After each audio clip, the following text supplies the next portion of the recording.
ग्रीवास्तु दक्षिणं पादं समं सिंहोपरि स्थितां किञ्चिदूर्ध्वं तथा वामम् अङ्गुष्ठं महिषोपरि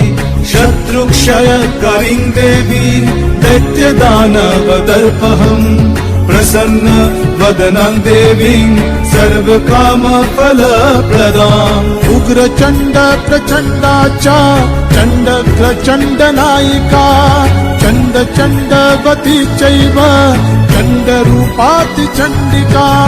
अष्टाभिः शक्तिभिष्टाभिः